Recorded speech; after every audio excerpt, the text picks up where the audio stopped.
Hey, hello people. I'm here with another one.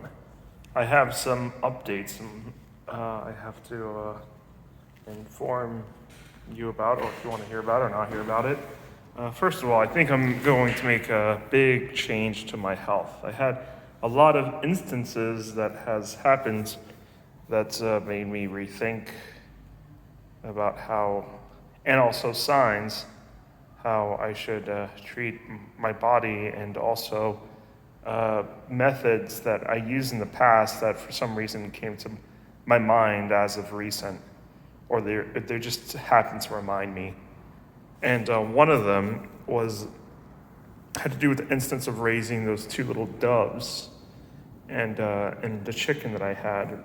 After a while of not raising these doves, taking care of these doves for like 3 to 5 days, they started like just pooping everywhere, flying around. I was like, okay. I would grab them and like hold them and like just look into their little bird face.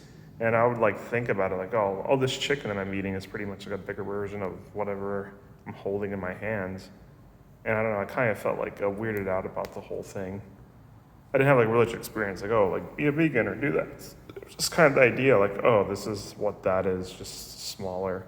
And then I kind of like realized how dirty that the creature is. And then I thought about this podcast where there's this famous fighter who took a substance, and there was like a shaman around him, and the fighter says, I stink. And then the shaman goes, look at him, and he's like, oh, because you eat death, that's why you smell. And I kind of like thought about that. That was one of the things that kind of like made me rethink about like eating habits. The other one was this book. It was a thing that I don't know which part I should tell. I'll tell this part. I read this book called Habit. And in habit, you have like you have a desire, you have like and then you have a trigger, and then you have something to fulfill. Then you have rewards to fulfill that desire, and like some of the things that I would do for that reward was chocolate, or something that was like that activates the part of your. There's a chemical in it that's actually found in red wine and also in dark chocolate that activates the same part of your body that makes you feel in love. And I realized I can't really change the trigger, I can't really change the desire, I can't really change the trigger, but I can change the reward. And as I was going through, I had bought these mints, and I realized one thing that gives me kind of like this level of satisfaction. It's not as intense, but it feels clean. I feel a lot better. At the end is mints and water for some reason, or peppermints. I don't know, it just does something. And I can buy a pack of 60 for like $1.50. And it's incredible. It makes my mind feel clear. And I remember in middle school and in high school, before you took tests, like wake you up, they'll give you mints.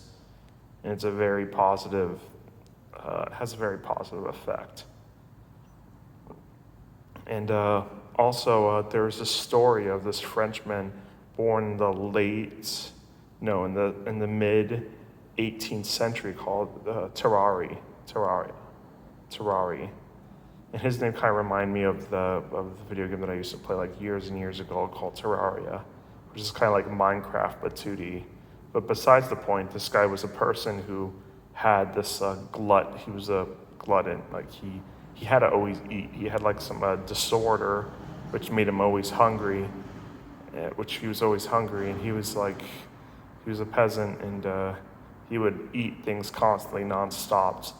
And he was thin, and he always smelled, and he had a gut that was so large. He had like they kind of described it as kind of like an octomom gut, that after he'd finished eating, he can actually wrap his gut around his waist. And he would eat everything and anything. He would eat garbage. He would fight dogs for foods and behind butcher shops.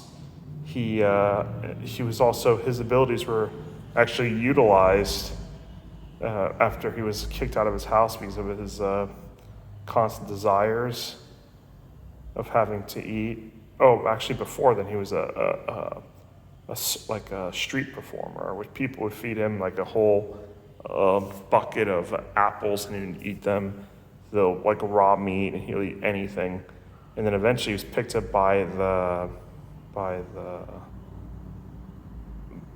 the French military, and they would give him quadruple rations, and he would still eat constantly.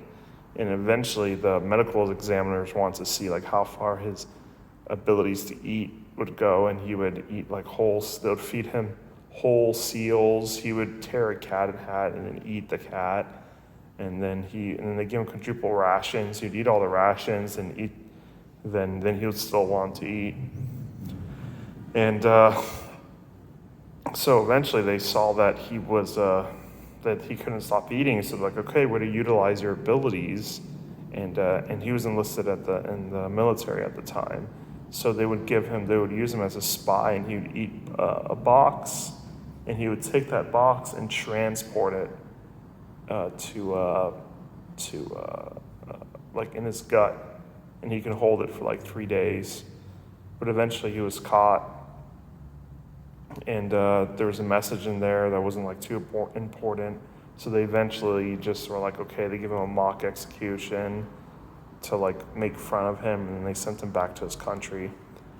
So after that, he had medical examiners check up on him, and he was in the hospital at the time, and he still couldn't stop eating, and he also had huge cheeks and stained teeth, and I also said that he smelled, and so they put him in the hospital, and he would actually eat as much food servings for 15 people, and then eventually when he saw that people were bloodletting, he would drink their blood because that was practiced back then.